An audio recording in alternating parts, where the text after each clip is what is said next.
this is Round 2 Magazine. My name is Tate Canyon, and today is Thanksgiving. I'm here with Davonte Jolly, skate photographer, videographer, director. Everything keeps going. Introduce yourself to the people at home and just kind of let everyone know who doesn't know like who you are and what you do. Davonte Jolly, and I make films, specializing in skateboarding films. That's been majority of my work, and I just make shit to inspire other kids to go make shit. That's my whole purpose. Can we cuss? Yeah, no, 100%. Man, so, I mean, getting with that, man, you definitely inspired me. Like, coming out here, I moved here in 2020, 2021, and my, like, peephole from the Bay looking in from Los Angeles was mainly, like, Big Brother, Odd Future, Jackass, Day with the Homies.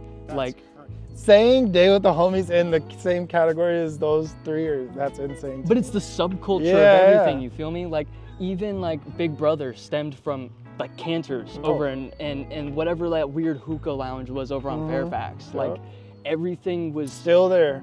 Literally, like there's literally like that. I forget what video it was, but like the like he does like the little skit right out front in Cantor's. Like all those weird doors to those bars are like still there, like completely intact. But like going with that, like yeah, it was definitely a subsection and a culture of that. Like for me looking in, A Day with the Homies was like my people into all of this. Wow. You know what I mean? Like the magazine was started off of like my people of California, you know what I mean? So then going into it and moving on, like you see more different things and just kind of seeing how everything transfers. Like how just making that, do you kind of see like the transaction of like how people view the Day with the Homies stuff? Like just kind of like you said, like you didn't expect that it'd be kind of in that layup of all the other names.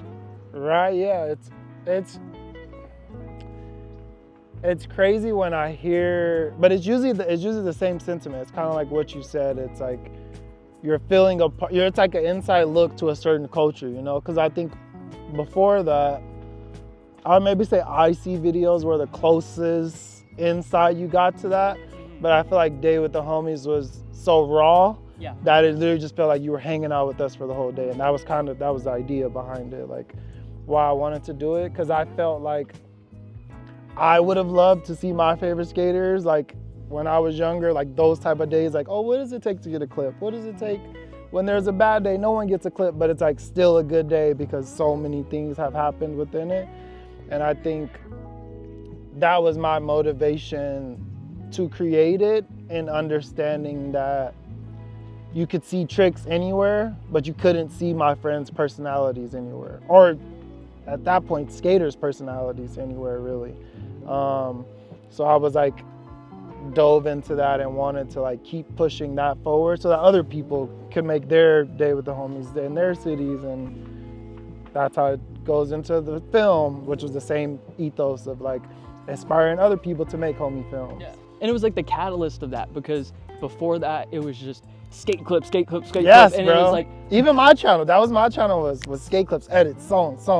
And I was like, and there's like the rare instance of like a Big Brother or a CKY or something where there's like some comedy mixed in, but even then it was like YouTube-esque, where it was like a little bit built up. Where with IC, in a sense, it was a brand orchestrated by the homies, and there was a whole lot of stuff where it did take from like A Day with the Homies, but it was orchestrated like a brand, where with you it was like you were a part of the brand, but you were a subsection of it that operated very similarly, where you were able to show like the behind the scenes, where it didn't feel like behind the scenes really, it was just another POV. Yeah, exactly. Yeah, that's my biggest thing with content is, and that's what content with A Day with the Homies, and how I go into shooting it is I want who's ever watching to feel like they're right there with Knock, or feel like they're right there with Aramis. You know, it's like in the car moments, and then I consciously shoot it as if it was someone viewing it from the car. So that's good. It's a very accurate description of it. So like with the Day with the Homies, you know what I mean? Like that's you putting your name on that, and that's like a Davonte Jolly production. Yeah, so no one else owns it. Exactly. So like with that, like moving in, like you're shooting for a ton of different people. They have a ton of different sponsors. They have like videos they're specifically shooting for.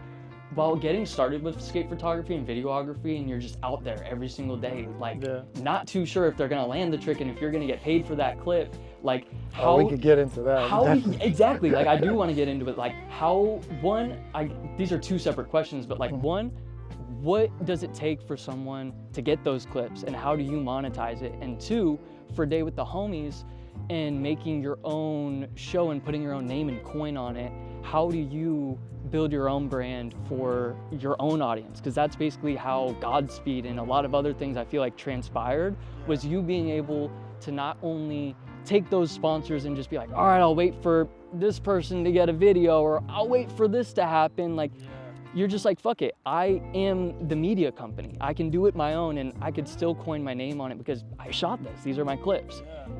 Two separate questions, but how do you go throughout like shooting those clips, the ownership, and then how do you mix the two together? Like, what's a Davonte Jolly production and what's GODSPEED? What's Thrasher? What's this other stuff? Like, how do you separate the two? Davonte Jolly production for sure. But like a brand names with something else. Like, how do you separate the two where it's like, this is a film and then this is something like completely my own, you know what I mean? Like, how do you separate the two when it's all skateboarding? It all feels like the same thing, especially for other people in the productions.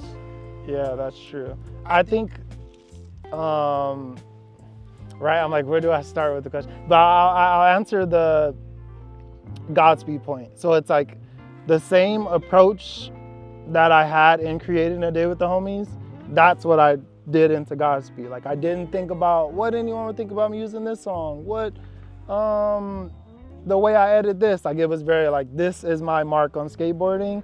And luckily Mikey and IC like allowed me to have that freedom. Like, Mikey saw the video like 2 nights before the premiere, you know? Like, it wasn't like, it was over my shoulder, like, hey, you need to do this. Like, I just made the film and he's like, oh shit, like, I didn't even have to, That's exactly. Tough. So it's like, as him being a company, he allowed me to connect that dot, you know?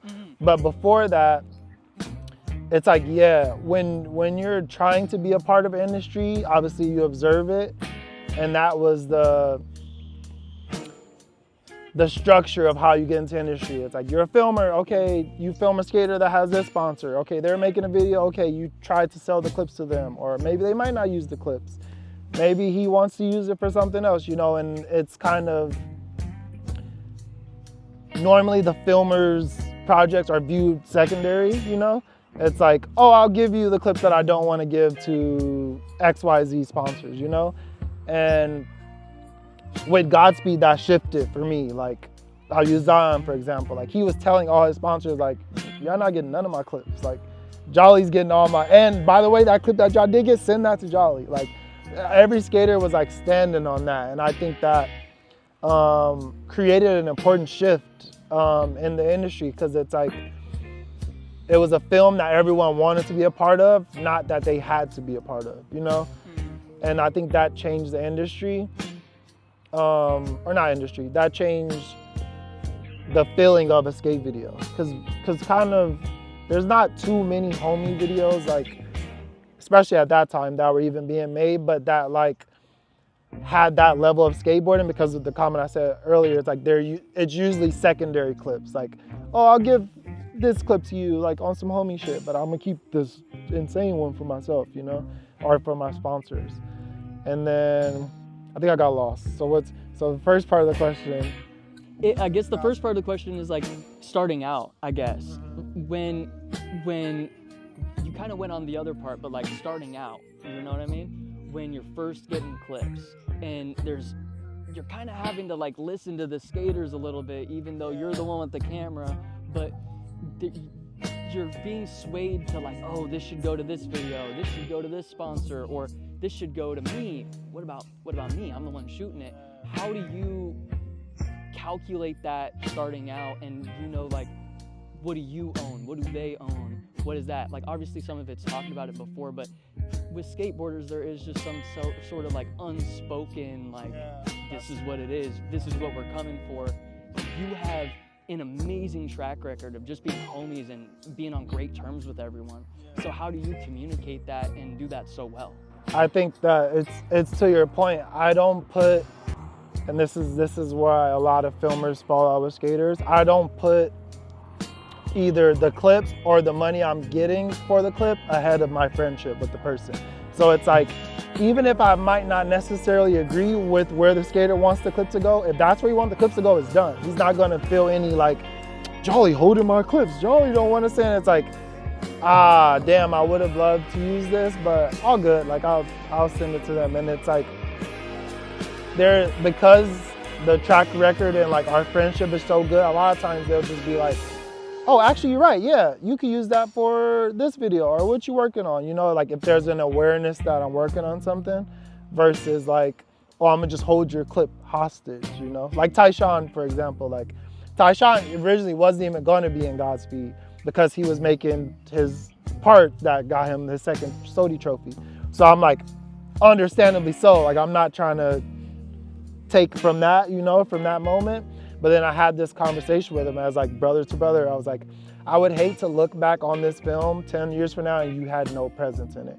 When I was skating with him probably the most of anyone, you know, he was like, damn, that's like real. Like, so he gave me a couple clips for him to be in the video, and we talk about this all the time. He was like, yeah, I just did another trick at the, like, it was such a simple conversation when most filmers would just like not have the conversation and then like hold resentment, and like now it's weird with you and the skater, and now the skater is like, why don't I like filming with him anymore? Why does this feel, because he's on something, well, I wanted to get whatever money for that clip, or I wanted to get, it's not that much money in selling skateboarding clips for me to, even if it was, but for me to ruin a whole relationship that I just spent years building over $150 for a clip. It's like, bro, what? Like, that sounds insane to me, but I've seen it happen multiple times. Trust me, I'm a filmer as well, and and that's why I asked that question, because it is like a lot of stigma around that. Like, you're coming out there to do a job per se, but it's with the homies. So that gets conflicting sometimes, and communication. That's something that you do very well, and I've noticed is you definitely do like a very good job of that communication and just staying good with the homies and holding those relationships close to you and just making good content out of it, truly. So I guess moving forward, it's Thanksgiving, man. I brought us some pies, man. This is a cheesecake. You must know me because I love cheesecake. It's one of my favorite, this might be my favorite dessert. Oh shit, man. We got your favorite dessert for Thanksgiving. Thank you. I love this. I was not expecting a cheesecake. Cheesecake and a free mag? I'm down. Come on, and an interview. And an interview. Exactly. Yeah, all asterisks. Asterisks to the interview. Come on. So, Thanksgiving. What are you most thankful for in the industry you're in and what you do? Damn. In work, I'm definitely most thankful for my freedom and like the way I create and the people I work with, and just like the genuine relationships I've built throughout these years, and not like letting it only be because skateboarding, you know? Like, these are all my friends, whether they stop skating tomorrow or whether I stop filming tomorrow. It's like, oh, let's hang out. Oh, let's go to movies. Oh, how's your daughter doing? You know, it's like, it's a real, and I like put energy into that, you know? It's like, you can't expect to have a good relationship with someone, personal or business, like if you don't put energy into making it a good relationship, you know? So it's like, I genuinely care about these people, so I'm really thankful for all those friendships. And I think, what else am I thankful for? I'm thankful for a new Kendrick album. I literally parked my car. Someone was playing the exact same song I just finished playing. As I hopped in the car, I was like, yeah, culture. Some real LA shit. Yeah, bro, you don't. I was at the dispo and literally. You saw he put the 91 sign in the Squabble Up video? It's like the sign, yeah, that's literally the 91. Central, I was like. That's so tough. Yes, I do know what you're talking about. But I literally pulled up to the dispo, I turned my car off, and the song was still playing, and I'm like, oh, that's true. And it was the car next to me blasting the same song just as loud as me, but I turned it off, and I'm like, wait a second, this don't make sense. It's LA, bro. It's so wild. So totally off topic, but like, what do you think of like the community and everything going on with this album recently coming out with Denver? I love it, bro. There's been such a disconnect in music and like reality, like you're saying, like driving by, hearing people playing the songs, like that's what I grew up on. Like LA was like, it was so unified sonically. So it's like, I remember when like E40's album was like the album, bro. You would go anywhere, hear your area. Like you would always hear that song. Mm-hmm. And then it was like, it continued from like multitude of other artists in 2000s, but it's like, I don't feel that with music anymore until this Kendrick album. It's like, okay, people are proud. Like that used to be the thing. That was like the flex back then, was to like windows down, playing whatever that song was, you know? Usually it was on the radio and it was like, this happened by chance. Like we got this shit. So grateful. That's so true. You were so grateful because we're so spoiled now, but back then it was just like, all right, I got 106, Power 106 on, hoping they play this. And if they go, you know, they did a little commercial, coming up next, we got, you like, oh, you locked in, you, whatever that commercial is, you don't care. These labels didn't buy out the radio stations before, so like, bro, thinking about like, man, like, super random, but I'm from the Bay, Super Duper Kyle, he was on a radio tour in 2016. Like, back in the day, back then, he was doing, like, I think I just looked through my camera roll, that's why it just came to mind. I think I went to like 8 Kyle shows in the span of like 4 months. He was doing so many shows in the Bay and so many things in the radio. You better, true. No, I was about to like pace myself. Back then, like radio stuff, like you used to, like literally, like it would be a big deal if someone came to your town. It was a big deal if something like that happened. It was like slow the city down. Like, wait, what? You heard? No, he coming, bro. And with Camp Flogna, like that's another thing. Like one of my peepholes to Los Angeles before I moved here. So literally seeing like the IC booth in 2016 and 17 and seeing like all you guys there, like that was my peephole, my POV before I moved here. I was like, bro, like these are the videos I've been watching, and I didn't necessarily like Cherry Bomb right when I saw it. Literally Camp Flogna 2016, going to the IC booth, learned all about it from the documentary screening, and then heard it live for the first time. And that was just like a clusterfuck of like culture to me at 16 years old, because I was like, I just witnessed all of this stuff. Like saw Nico at the booth, saw Nikel over at the fucking mosh pit and all that shit. Like, oh yeah, that was when we had the beanbag chairs next to the, we were right next to the golf.